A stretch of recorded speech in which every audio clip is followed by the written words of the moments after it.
everyone, and welcome back to C Puzzles. We're going to continue on with Operators 3.2. For those of you that are following along, I am doing Operators 3.2 from the C Puzzle book by Alan R. Feuer, which is the book right here. Coming back to where we continuing on for next slide. And right here.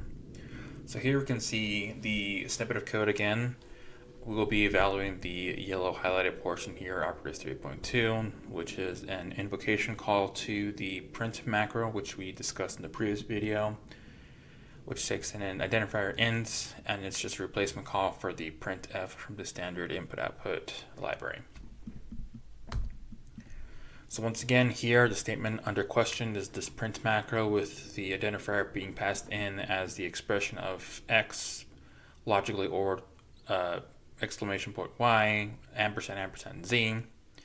In the above statement, we have three operators: the logical or, the exclamation point, which is known as the not or the negation operator, and last but not least, the logical and. Recall from Operators 3.1 that the values of x, y, and z are as follows: 1 from the new assignment value that x was taken, y still being 1 from initialization, and z being 0, once again from initialization. So of these three operators, which operators/operands do we evaluate first?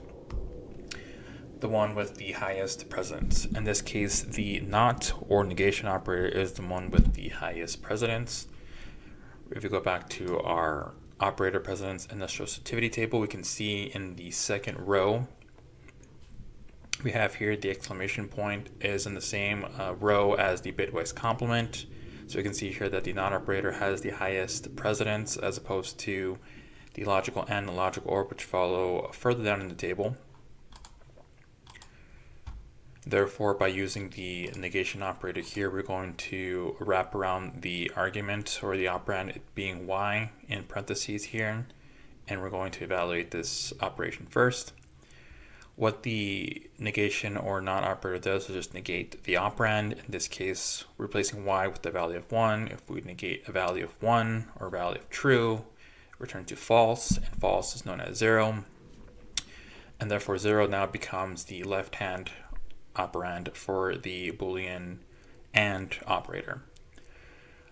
We can see now that the Boolean AND operator has the highest precedence opposed to the Boolean logical OR.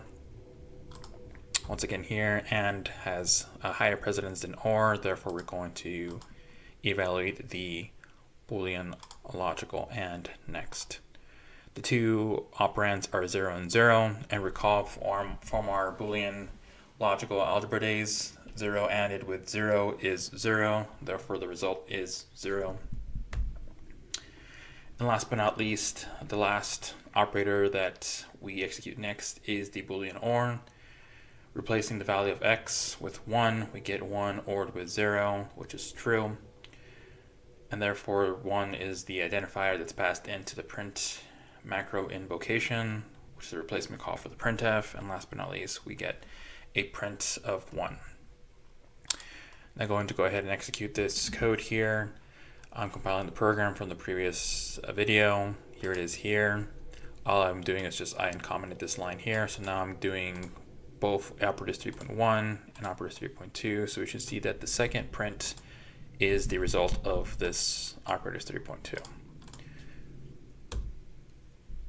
Doing a quick compilation here. We get a quick warning. That's okay. Calling our executable here. There we go. We can see that the value is 1 as we expected. Now before I jump into Operators 3.3, I want to go ahead and make additional notes here on Operators 3.2 regarding what is known as short circuiting. So sometimes, and sometimes I say this most of the times, if not all the times, what the C compiler will do is it will go ahead and omit some operations to go ahead and save some processing time in terms of execution. And what this means is when we have operations like this where we have, Boolean logic ORs or ANDs or, combinations, what will happen is the compiler will go ahead and predetermine the result pretty early on without having to actually compute most of the operations that, are in the statement. For example, here we can see that we have three operators. We have the logical OR, the negation, and then the logical AND. The first operator here is the logical OR. We can see that the left-hand operand x, which is being a 1, is one argument to it. And the second argument is anything that's, in this outer parentheses here, which is just, the negation and the Boolean AND within the parentheses. So what will happen is the compiler will see that because we have the value of 1 logically ORed with whatever the result is over here, it's going to go ahead and omit the operation of the negation and the Boolean ANDing of the value of z, in this case being 0, because 1 ORed with either a 1 or a 0 will always give you back a 1. Recall back from our Boolean algebra days, we have the logical OR table here, the truth table, as you want to call it. We have A and B, and we can see here that regardless of what B is, as long as A is 1, whether B is 0 or 1, the result will always be 1. So therefore, if you go back to operation, doesn't matter whatever's on the right-hand side of this logical OR, the result won't change the result of logically ORing, with a 1. And therefore the result will always be printing a 1. And this is, an operation that the C compiler does in order to save, again, itself some processing time in terms of computation. Note that in this example here, we've used the short circuiting with the logical OR. Had it been a Boolean ampersand, which is the logical AND, it will be a little bit different because of the fact that the truth table of the logical AND requires that both arguments of A and B be 1 in order for the result to be 1.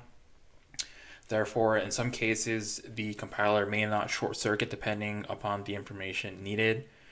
In this case, because of the logical ORing, one of the arguments being 1, that was sufficient enough to determine the result, however complicated it would have been on the right-hand side.